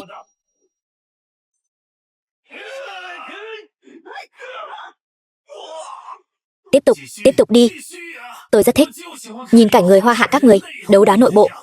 Điện chủ, giữ được rừng xanh, lo gì thiếu củi đốt. Chỉ cần anh còn đó, Long Điện còn đó, thì Hoa Hạ sẽ không loạn. Chúng tôi sẽ chặn phía sau. Anh rút lui trước đi. Vương Ba, lời Giao Quang đại nhân nói đúng đấy. Anh đi trước đi, chúng tôi yểm trợ cho anh. Lũ sát thủ này không làm gì được chúng ta đâu.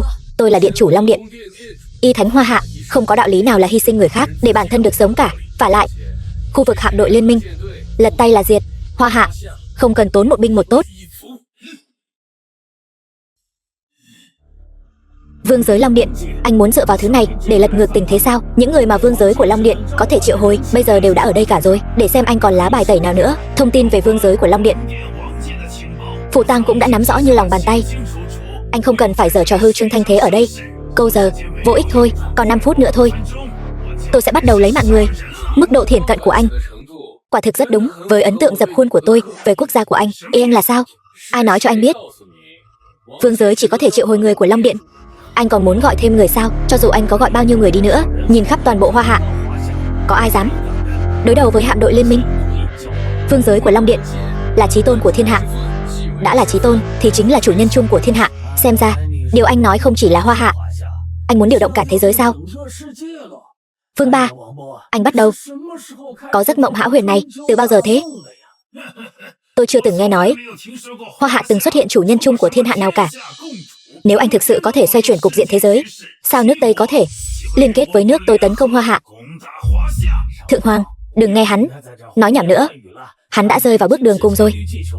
Chúng ta cứ nhân cơ hội này lấy mạng sạch bọn chúng, chiếm lấy Vân Kinh trước, thẳng tiến vào trong, đánh thẳng vào Hoa Hạ. Vội cái gì? Chúng ta có khối thời gian để chơi đùa với những kẻ Hoa Hạ tự phụ này. Lần này tôi muốn cho chúng hiểu rõ ai mới là bá chủ phương Đông này. Vương Ba, còn lại 1 phút cuối cùng. 1 phút đủ để tiêu diệt các người rồi. 1 phút. Thời gian để anh đi vệ sinh còn không đủ, mà còn mơ tưởng đến việc tiêu diệt chúng tôi.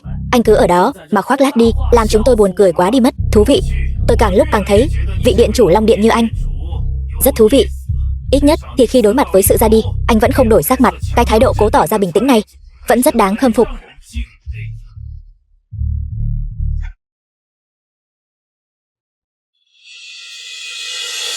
Hết 1 phút rồi. Vương Ba, viện binh của anh đâu? Viện binh của hắn sao? Viện binh của hắn ở trong đầu hắn, ở trong ảo tưởng của hắn. Được thôi, để tôi cho anh thấy sự tàn khốc của thực tại, chữa trị căn bệnh hoang tưởng của anh. Ra tay đi. Sứ giả 5 nước Trung Đông đã đến.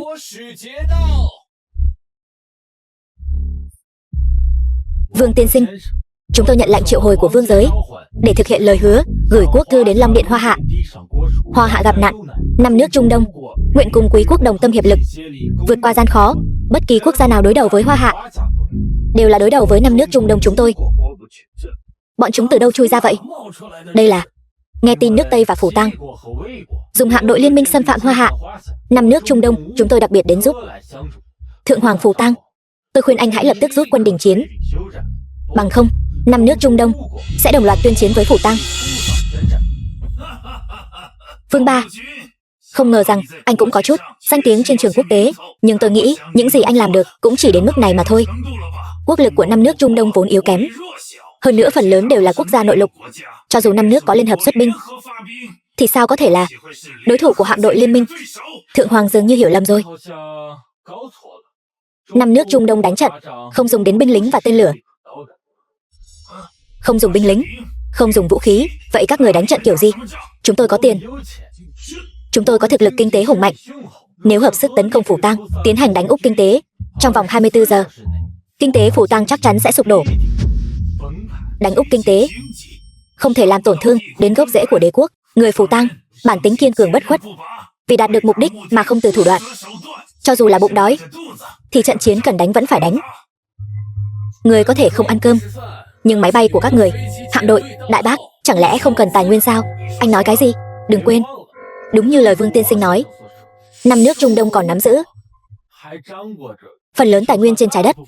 Một khi tài nguyên bị cắt đứt, súng ống của các người sẽ trở thành đồ chơi, xe tăng của các người sẽ trở thành đống sắt vụn, những con tàu trên biển của các người chính là từng cỗ quan tài di động.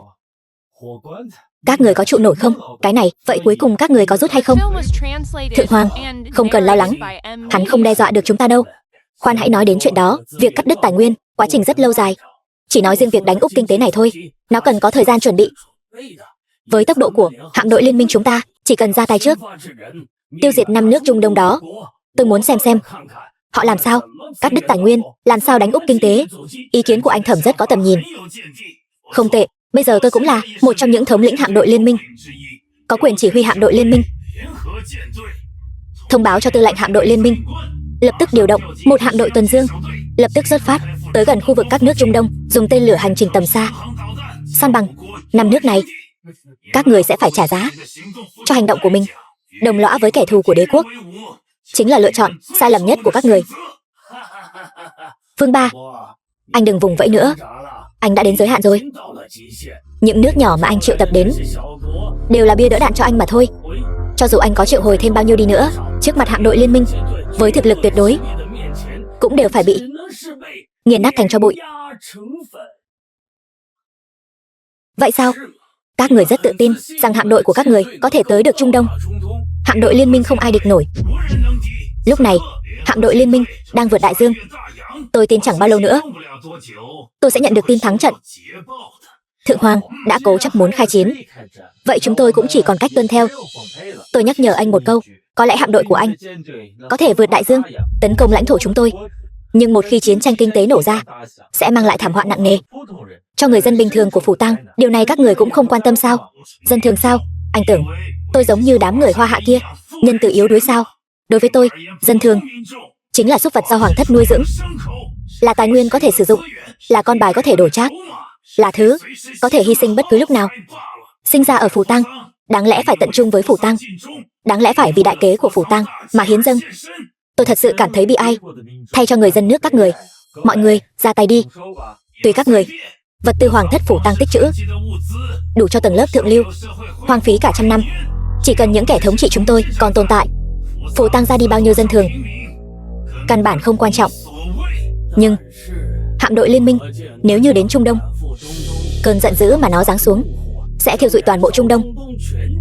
Kẻ ra đi không chỉ là dân chúng, mà còn là cung điện của các người, tòa nhà, kho vàng, ngân hàng, tất cả đều phải bị hủy diệt. Cho dù là giai cấp nào, cũng không ai thoát khỏi. Kẻ ác thông thường còn biết ngụy trang. Các người là đến ngụy trang cũng không thèm, trực tiếp viết 4 chữ cầm thú không bằng lên mặt, phô trương khắp trốn. Trên đời này, các người thật là độc nhất vô nhị. Tôi thấy anh đúng là vô mồm mép. Vương Ba, anh không thể không thừa nhận, bỏ được sự nhân từ yếu đuối, điểm yếu trên người sẽ ít đi nhiều. Điểm này, Thượng Hoàng so với Long Điện của anh ta cao minh hơn. Tên súc sinh. Cho đến tận bây giờ, anh vẫn còn đang bợ đỡ anh ta, thì đã sao? Khi cha tôi còn tại thế, nhà họ Thẩm các người bảo vệ quốc gia, lập nhiều kỳ công, mới khiến nhà họ Thẩm các người có được vị thế thượng lưu ở Vân Kinh. Còn anh bây giờ thì sao? Dưới sự che chở của tiền nhân, ngồi không ăn bát vàng, chẳng có lấy một chút công lao, còn dẫn theo thằng con chó của anh ăn chơi trác táng, làm càn làm bậy, bây giờ lại còn bán nước cầu vinh, vẫy đuôi xin ăn trước mặt kẻ thù, là một con chó gãy sống lưng. Vương Ba, anh câm miệng. Anh đúng là đại công thần của nhà họ Thẩm các người đấy. Nếu chỉ đối đầu với Long Điện, cùng lắm chỉ bị đá khỏi tầng lớp thượng lưu, vẫn còn đường sống. Nhưng giờ đây, cả gia tộc các người sống mang tiếng như kẻ bán nước, ra đi bị đóng đinh trên cột nhục của Hoa Hạ. Kể từ giây phút anh bán nước, anh đã trở thành kẻ chuột chạy qua đường, ai ai cũng muốn đánh. Đây chính là kết quả anh muốn sao? Anh Thẩm, anh không cần lo lắng. Những lời hắn nói chỉ dựa trên cơ sở Hoa Hạ giành chiến thắng. Nhưng trận chiến này, Hoa Hạ không thể thắng. Thượng Hoàng, không ổn rồi, chính quốc Phủ Tăng xảy ra chuyện rồi. Chuyện gì?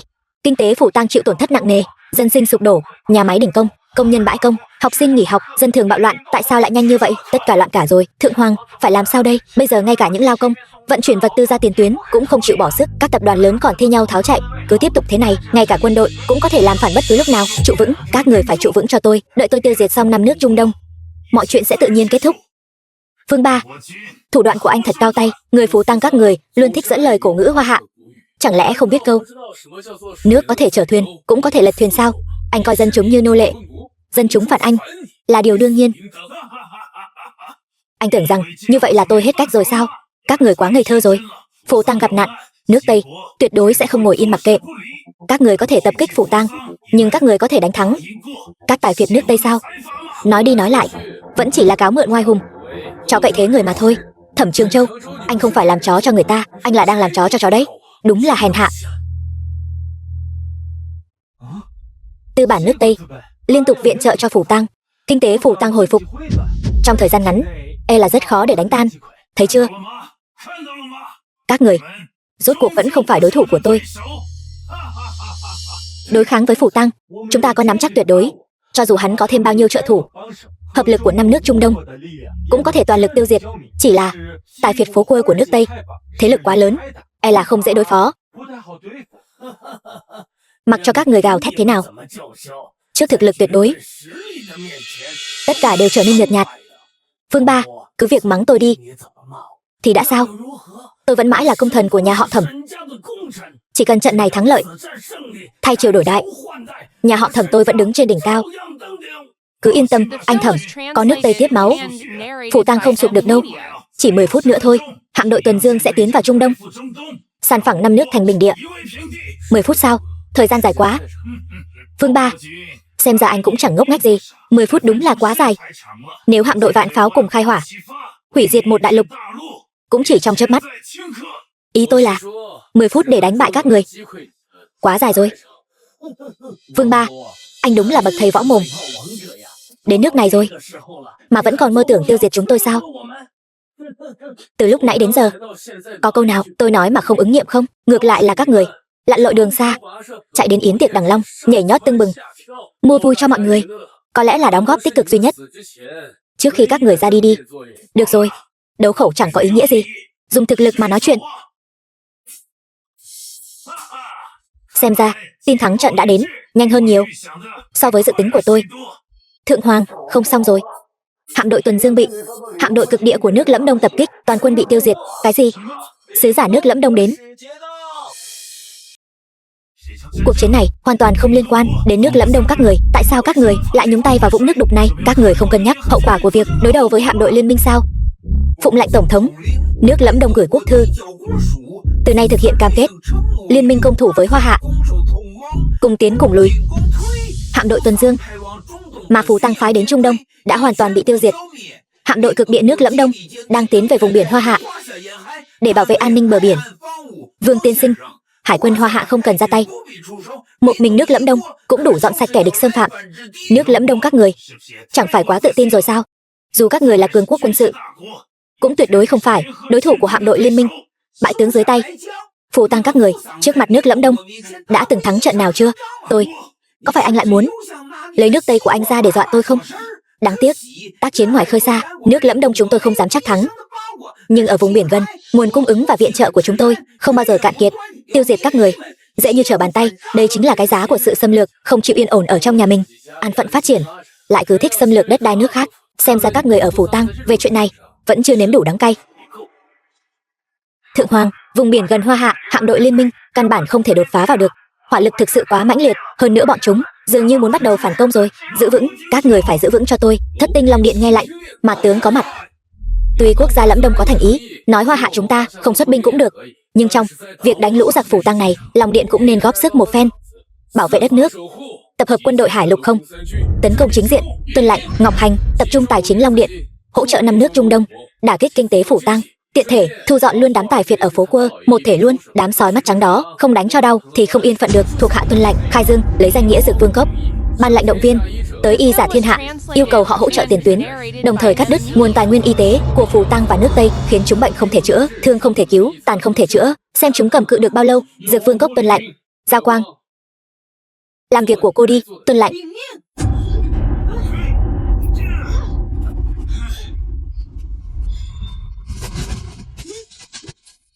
Lưu Tiếu Thiên nghe lạnh. Thuộc hạ có mặt. Hộ tống bách tính về nhà, nhất định phải đảm bảo an toàn. Tuân lệnh, đưa bách tính về nhà. Thượng Hoàng Phù Tăng, anh đã là kẻ cô độc rồi. Còn lời chăn chối nào muốn nói không? Chưa kết thúc, còn lâu mới kết thúc.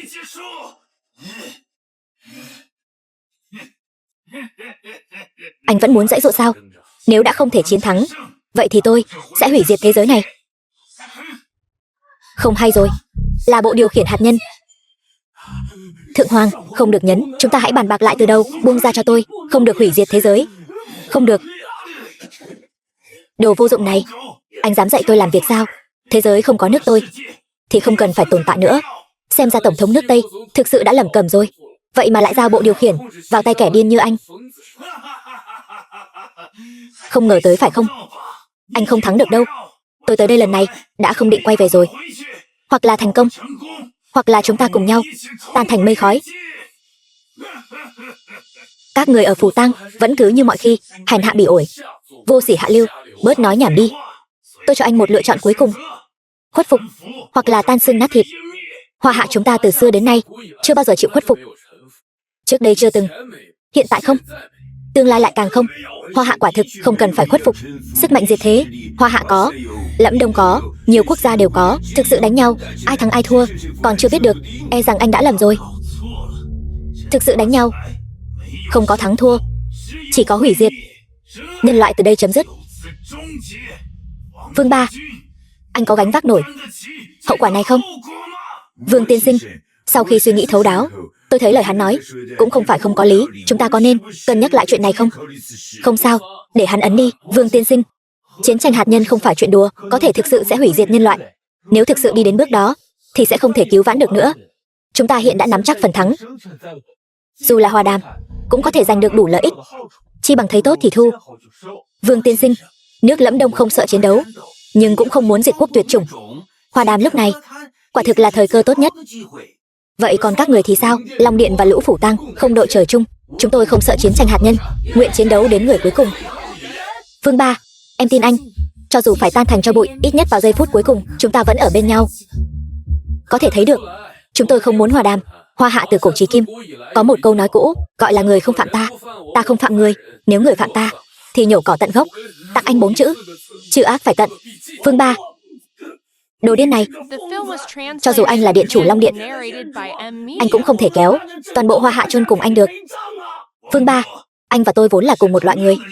Nếu như anh đã muốn tự tìm đường ra đi, tôi sẽ tác thành cho anh. Không, tôi với anh không phải là cùng một loại người. Anh không có tư cách đứng ngang hàng với tôi. Nói nhiều vô ích, cùng nhau ra đi hết đi. Không được ấn. Còn không buông tay ra, tôi lấy mạng anh bớt giận. Hòa đàm, chúng ta vẫn còn một tia hy vọng sống. Nếu không chúng ta ra đi chắc rồi.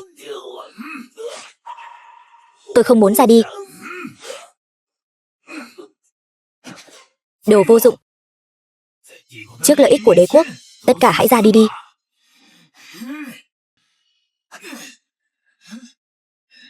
Chuyện gì xảy ra vậy?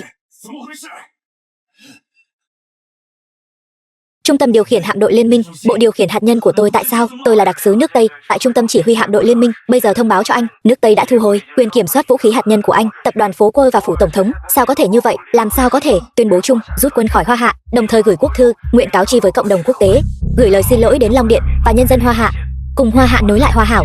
Cá nhân tôi khuyên Thượng Hoàng một câu, lập tức rút quân, nếu không hậu quả sẽ khôn lường. Vừa rồi tôi đã nói rất rõ ràng với anh không có tư cách để so sánh với tôi. Các người ở Phủ Tăng luôn thích đánh cược vận mạnh quốc gia, mà tôi chưa bao giờ đánh trận không có sự chuẩn bị. Phủ Tăng thua rồi. Phủ Tăng nguyện ý rút quân. Xin điện chủ Long Điện Hoa Hạ khoan dung. Nói như vậy, anh là nhận tội rồi. Tôi nhận tội, tôi nguyện cắt đất bồi thường. Chỉ cầu hoàng thất có thể sống sót. Nếu đã như vậy, anh hãy tự kết liễu đi. Vương Ba, anh thực sự muốn làm đến mức tuyệt tình này sao? Tôi đã nương tay rồi. Nếu bây giờ anh tự kết liễu, tôi chỉ thanh toán hoàng thất Phủ Tăng, bách tính còn lại có thể bảo toàn tính mạng. Nếu không thì anh biết hậu quả đấy. Cái này không dám. Nếu anh không dám, vậy tôi cũng không ngại làm người giám sát cho anh. Tôi nguyện nhận tội quy thuận, hối cải làm lại cuộc đời. Đã đủ nể mặt anh rồi. Anh còn nhất quyết muốn dồn tôi vào chỗ ra đi. còn muốn tiêu diệt hoàng thất Phủ Tang. Chúng tôi tuyệt đối không đồng ý. Các người ở Phủ Tang từ xưa đến nay chưa từng biết hối cải. Các người chỉ là đang muốn ẩn mình, đợi ngày Đông Sơn tái khởi. Đối với tôi, một thượng hoàng đã ra đi mới là thượng hoàng Phủ Tang tốt nhất. Nếu là như vậy, vậy thì đừng trách chúng tôi cùng ra đi với các người. Quân lực Trung Đông yếu kém, người giúp đỡ anh chẳng qua chỉ là nước lẫm đông mà thôi. Hạm đội Phủ Tang đang ở ngay gần biển Hoa Hạ, dù không thể chiến thắng, khiến vùng biển gần Hoa Hạ sinh linh đồ thán, chúng tôi làm được. Trong vòng 5 phút, hạm đội đó của anh sẽ chìm xuống ngoài khơi Hoa Hạ. Không thể nào, làm sao có thể như vậy? Hạm đội đế quốc dù có suy yếu, cố đâm vào, vẫn có thể phá vỡ phong tỏa, đến được ven biển Hoa Hạ. Chúng tôi lấy mạng một người Hoa Hạ là hòa vốn, lấy mạng 2 người Hoa Hạ là lãi lớn. Đại diện Thái Bình đã đến. Liên minh Thái Bình hưởng ứng tín hiệu vương giới của Long Điện gửi quốc thư, cùng Long Điện Hoa Hạ kề vai chiến đấu. Một đám dân đảo sao có thể là đối thủ của đế quốc? Quần đảo tuy là nước nhỏ, nhưng cũng độc lập tự cường, quyết không làm chư hầu cho kẻ khác. Quốc vụ khanh Đại Dương Quốc đến. Đại Dương Quốc theo tín hiệu vương giới Long Điện mà đến. Đường bờ biển Đại Dương Quốc khá dài, thông thạo vận tải biển và hải chiến, tin rằng có thể trở thành trợ lực lớn nhất của Hoa Hạ trong việc kháng Phủ Tang. Quốc vụ khanh Đại Dương Quốc, các người ở Đại Dương Quốc cách Hoa Hạ 10.800.000 dặm. Đợi các người tới được, ven biển Hoa Hạ sớm đã bị đánh thành cho bụi rồi. Anh đang lấy tư duy ếch ngồi đáy giếng của Phủ Tang để đánh giá thấp hiệu suất hành quân của quân đoàn hiện đại, chờ bị diệt quốc đi. Đại diện Liên minh Âu La Ba đến. Liên minh Âu La Ba đã xuất binh vạn người, theo hạm đội tiến về Hoa Hạ, sát cánh chiến đấu cùng Long Điện. Các người vì sao lại nhúng tay vào vũng nước đục này? Các người vì sao lại đứng ra ủng hộ hắn? Đại diện các nước Xích Đạo đến. Thái tử Vân Quốc đến. Tổng thư ký Liên minh quốc tế đến. Hạm đội Vạn Quốc đã tập kết, nguyện nghe điện chủ Long Điện điều khiển. Đều là diễn viên, đều là kẻ lừa đảo. Sao anh có thể có được thực lực như vậy? Trong chiếc vương giới này bao hàm thông tin của những người được các đời y thánh chữa trị. Người làm y, trị người trị tâm, cứu chữa thiên hạ. Tôi có thể đoạn sinh mệnh của họ, cũng có thể định sự ra đi của họ. Đây chính là chỗ dựa khiến tôi khiến tất cả mọi người quy phục. Nếu lúc nãy anh tự kết liễu tạ tội, tôi có thể giơ cao đánh khẽ, nhưng bây giờ tất cả đã quá muộn. Vạn Quốc nghe lệnh, bao vây hạm đội Phủ Tang, vạn pháo cùng khai hỏa, đánh chúng thành cho bụi. Rõ. Không, đừng mà. Kết thúc rồi. Sứ giả Long Điện dọn dẹp hiện trường. Rõ. Tôi không biết. Tôi thực sự không biết. Tôi không muốn như vậy. Tôi cũng không muốn như vậy. Thượng hoàng Phủ Tang nghịch thiên làm càn, thiên lý không dung, lấy ra lấy gân, bêu đầu 3 ngày, đồng thời nhắn lại với Phủ Tang, nếu an phận thủ thường, tạm thời có thể tha cho. Nếu còn muốn khơi mào chiến tranh, Hoa Hạ nhất định sẽ diệt. Các đại gia tộc Vân Kinh trợ giúp kẻ ác làm điều sai trái, làm hại thiên hạ, giao cho Thất Tinh Long Điện truy cứu. Mỗi người tự hỏi tội. Lạc Thu Nhan nắm lại quyền quản lý nhà họ Lạc, kế nhiệm vị trí võ thánh. Từ nay về sau, cùng tôi Nhị Thánh cộng trị, cùng nhau trưởng quản Long Điện, tham kiến võ thánh. Đứng lên đi. Hôm nay mọi người trong Long Điện đều có mặt, bằng hữu các nước đều có mặt tại đây, tại yến tiệc Đằng Long. Xin hãy làm chứng cho tôi. Vương ba tôi cầu hôn Lạc Thu Nhan, nguyện lấy vương giới làm lễ, lấy Giang Sơn làm sính lễ. Bách niên dài lão, một lòng son sắt. Thu Nhan, em có đồng ý không? Em đồng ý.